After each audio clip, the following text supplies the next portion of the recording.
It is time now for us to take a look back at this week's headlines, making stories with our Reporters Rewind. Our guest at the roundtable today, our UK-born freelance journalist, Nicolas Niarchos, who's been featured in The Guardian and The Independent, publisher of the Black Star News, Milton Allimadi, and Neil Vigdor is the political writer for Hearst Connecticut newspapers. Welcome, gentlemen. Thanks. Good day, and welcome back to you, Milton. You're an old pro at this. Good to see all of you. Well, I think I say this every week, but there's been so much going on in the news, so much to talk about. I think I want to start off, of course, with what's been making the headlines recently, and that's all these revelations as a result of the Edward Snowden leaks, the NSA spying. And, of course, France and Germany, particularly their leaders, are very offended, calling for change. So let's start there. And let's see, who do I want to start with? Neil, I think I want to start with you. Sure. What's your take on this story? And doth these two leaders protest too much? Well, I mean, I think it definitely undermines the credibility of the U.S. government when you see the Chancellor Angela Merkel's cell phone is basically being tapped by the NSA. And, it's very important for the U.S. to keep up our diplomatic relations with the EU countries, certainly in terms of our standing with Iran and China and with Russia as well. And, it was only 10 years ago that you had the Hamburg cell with 9/11. 3 of the hijackers were members of the Hamburg cell. So it's very important that we keep our standing and kind of repair these relationships with the EU countries. Is there a lot at stake with this, do you think, Milton? Well, yeah, of course there is a lot, because in the case of Chancellor Merkel, she was actually told, assured by the U.S. that our intelligence agencies will abide by German law on German soil. So unless there's a loophole, I mean, I don't see how it can be explained. Although the U.S. explanation was that we actually share the intelligence we gather with other countries, including, presumably, the Germans. Now, Germany has a strong economy, the strongest economy in Europe.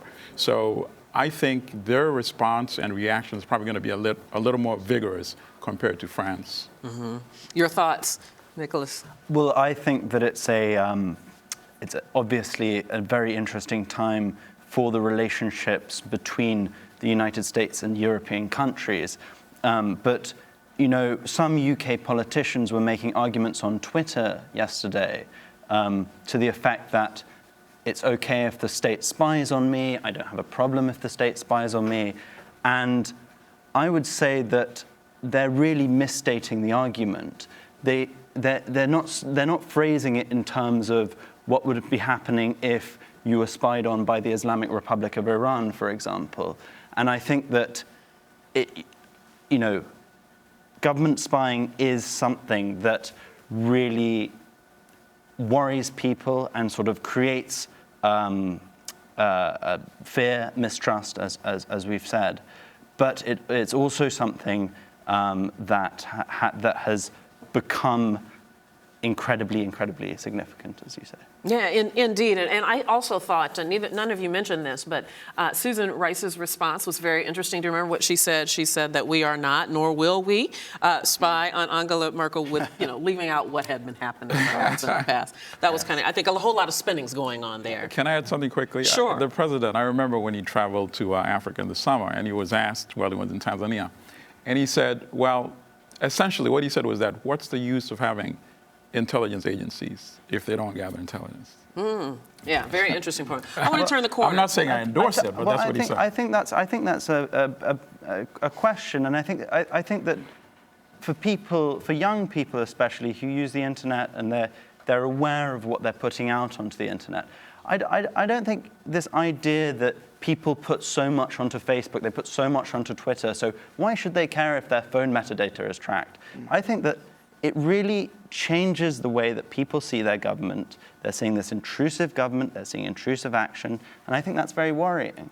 It is very worrying. We've talked about this so much, but it's sort of how much of a price are you willing to pay for security, for safety, and perhaps that's a little bit of the price. I don't want to get into a debate about that, but it is an interesting thing and a conversation I think that'll be had for quite some time. Let's turn the corner, talk about another story that has just resurfaced here in the U.S. And many of us who have been around for a while, I know I've been around for a while, will remember the trial of Michael Skakel for the killing of Martha Moxley, 20 years after the murder, and he was convicted to 20 years to life. And now a judge has ruled that he has the right for a retrial. This is sort of not your backyard, but this is an area that you've covered. Yes. This is in your wheelhouse. What do you make of this? Well, it's basically the equivalent of a Hail Mary to have a habeas corpus action where a judge basically is granting Michael Skakel a new trial.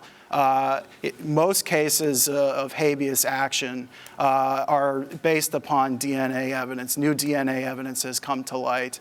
Very rarely do you see a habeas case where someone gets a new trial based upon the argument that their lawyer did not defend them properly. And that's really what the situation is here with Skakel. He hired Mickey Sherman, who was a prominent defense attorney from Greenwich, Connecticut, and is talking head. And his argument was that Sherman was basically kind of enamored with the celebrity of defending a relative of Robert F. Kennedy. And Skakel, of course, is Robert F. Kennedy's nephew and Ethel Kennedy's nephew. And so there was this narrative that Sherman was so caught up in this that he was going to dinner with Dominic Dunn here in the city and Mark Furman, the O.J. Simpson cop, and that Mickey Sherman had owed the government back taxes at the time and that he was kind of distracted. So it's really a jolt to the legal community to see this come down. Two questions I want to throw in and respond with whatever you have to say, and that is, A, why did it take so long for them to figure out that he had improper or incompetent representation, because he's been in jail for a while, and B, had it been anybody else than a member of the Kennedy family, would he have been granted this retrial? Well, Milton. I'll start with the second part. I don't think so. I think, and it raises the question, because there's so many people out there that could make the same argument of ineffective or inadequate counsel. And I have my doubts of what I've been reading, that this may not survive an appeal, that in fact he may not get his day in court again. There are instances where lawyers actually sleep during the defendant's trial, and they don't get a new trial. And their verdict stands. I read somewhere that unless the lawyer sleeps for a substantial part of the proceeding, I don't know how that's defined. But no, I think there's serious cases out there, and people would make the same appeal. Say, well, if he's going to get off like that, I have a stronger case, and I may deserve a new trial too. So I think that sense, I'm not saying he does not deserve a new trial, but I'm just saying the implication and the precedent it would set. Mm-hmm. Nicholas, I see your head bobbing. Yeah. Let's not forget how this case came to light. it was because of increased scrutiny. And, it's a case around which there was a lot of uncertainty, a lot of bungling, and, for want of a better word, and it was the activity of reporters at Greenwich Time and the Advocate who really put it out there, put in those freedom of information requests. And so I don't think that a new layer of scrutiny will necessarily be a bad thing. Of course, if it were anybody else, we still have to ask the question, would it be? Mm-hmm. Would it happen for anybody else? We're going to have to leave the discussion right there. I want to thank you all. Nicolas Niarchos, did I get that correct? That's correct. Excellent. Milton, Allimadi, and Neil Vigdor. Thank you all. Thank you. Come back to the Reporters Rewind anytime. Fantastic. Take care. And you are watching Arise America.